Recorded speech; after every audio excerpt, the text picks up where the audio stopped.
Welcome to the season finale for the 2024 edition of Rhody Beat Report. It was a fantastic season for the Rams and a fantastic season for us. Of course, I'm Justin Theriault, joined with Zach Petrick, Alexa Baker, and Emily Lanzarone.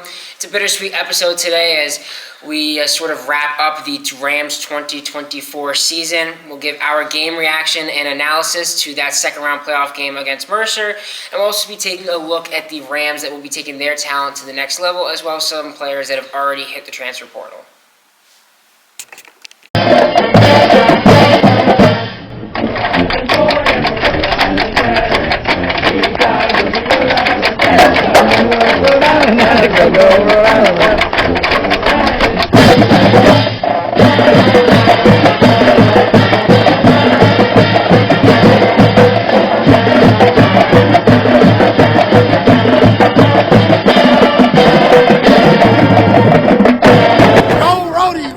The number 10 Rhode Island Rams flew to number 7 Mercer last weekend for a second-round matchup in the FCS playoffs between the CAA champions and the Southern Conference champions.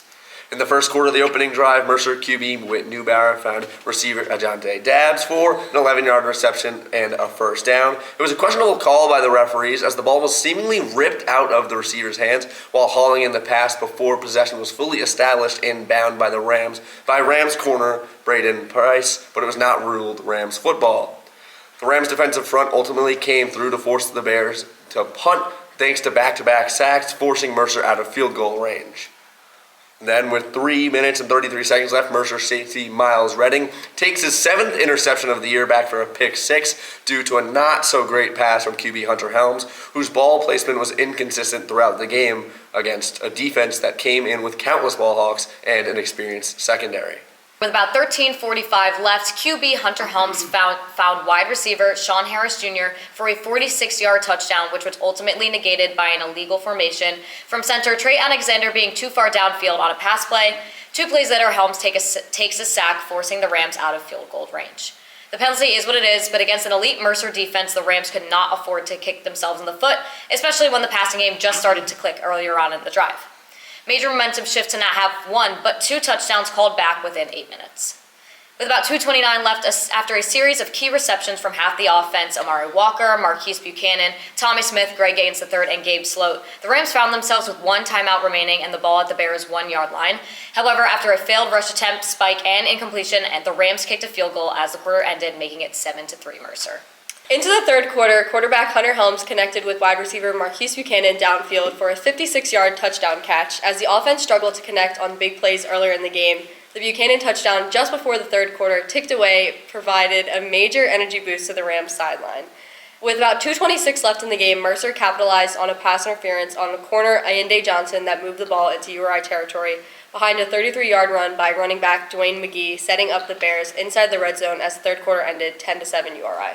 At the start of the fourth quarter, before long, the Rams found themselves losing after a 4-yard reception by Ajante Dabbs gave Mercer the lead again, 14-10. And with about 10 minutes left in the fourth quarter, after back-to-back punts by the Rams, Mercer had a 4-minute time-consuming drive that set up a 24-yard field goal that extended their lead out to 17-10. On the Rams' final offensive drives, the Rams got a 34-yard grab by wide receiver Greg Gaines. Before plays later, they would turn it over on down, and then Mercer would convert 3 first downs and eventually kneel to seal the game, giving the Mercer Bears a 17-10 victory over the Rams. Some notable team statistics: Mercer finished with 182 rushing yards to Rhode Island's 49 total. And that was on a lot of attempts, too, for the Rams, just 1.9 yards per carry on the day. The Rams did outgain Mercer in the passing game. However, they passed for 226 yards and held Mercer to an improbable, unthinkable 57 passing yards on the day, so the Rams had more total yards than Mercer by 76. Despite Mercer coming in on average out-penalizing opponents at a 3-1 rate, Rhode Island would unfortunately lose the penalty battle by a margin of 6-4, losing 25 more yards than the Bears. Mercer also converted 8 of 19 of their third down tries to Rhode Island's 3 of 14. And despite the Rams having 5 sacks on the day. The Bears punter's ability to flip the field with 5 punts inside the Rams 20 really hurt the Rhody field position. And then looking at the individual performances, Hunter Helms, the quarterback, 22 of 33 for 266 passing yards, in 1 touchdown to just two interceptions. Not a perfect day for him, not horrible, but really not great. Running back Malik Grant, the worst game he's had in a while, 13 attempts for 36 yards, an average of just 2.8. He came into the game having back-to-back 200-yard games. Marquise Buchanan, he had a great day, 11 catches for 119 yards and a touchdown. Huge day for number 1. And then wide receiver Greg Gaines, another big game, 5 catches for 81 yards as well. On the defensive side, defensive lineman Wesley Neal Jr., 5 tackles, 2 of those for loss, and 2 sacks. And then linebacker Devin Hightower, 7 tackles, 1 of those for loss, and a sack. And then defensive back Freddie Millay, a sack for Freddie Millay, half a sack for AJ Pena, and DL Case Mankins. Yeah, it was a really interesting game when you sort of run down the stats. I mean, when we think about the last episode that we recorded, we talked a lot about how Rhode Island had to win at the little things against an opponent like Mercer. It sucks to have 2 touchdowns called back like that. That's been an issue that the Rams have had all season. It's not anything new, but clearly, Mercer had a very good game plan. They understood that Rhode Island relies heavily on the run game, and it's one of those things that you see it in basketball all the time where you're okay if one guy beats you. Mercer was okay letting Hunter Helms go out there and beat them. They weren't going to be okay with Malik Grant going out there and rushing for over 200 yards. And I think, you mentioned you let one guy beat you. Providence College's basketball head coach, Kim English, after Rhode Island beat them on Saturday, the same day as the game, said we were okay with letting Jaden House beat us, but not, Sebastian Thomas or David Green. The Rams ended up winning. Sebastian Thomas got going. David Green got going. They knew it. You're right, the game plan. They were not going to let the Rams run game, that fantastic run block offense, let Malik Grant, rush for 200 yards for the 3rd straight game. Mercer just knew how to capitalize and knew what we would try to do to win, and they used it against us for sure.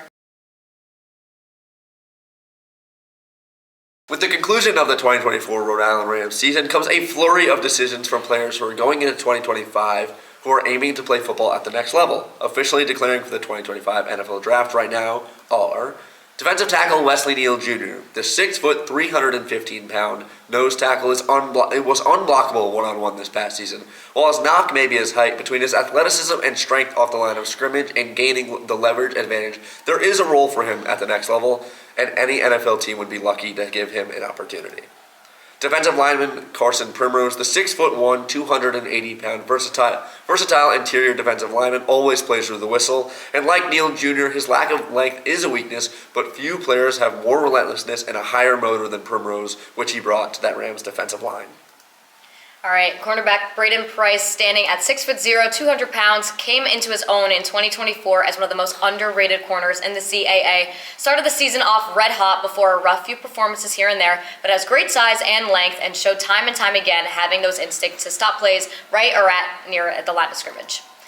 And then long snapper Donato Crisanti, standing at 6'5", 240 pounds, the leader of this Rams specialty teams unit. Crisanti has been reliable as long snappers come and has drastically improved his snap-to coverage speed, combined with his size, which makes him strong, experienced, and would be a great prospect at the next level. Sticking to the defensive backs, how about Freddie Millay, the Providence, Rhode Island native, declaring, standing at 5'9", 175 pounds, the nickelback was among the most impactful players for the Rams this past season, whether it was his ridiculous range from the slot against the run or fantastic instincts while in coverage.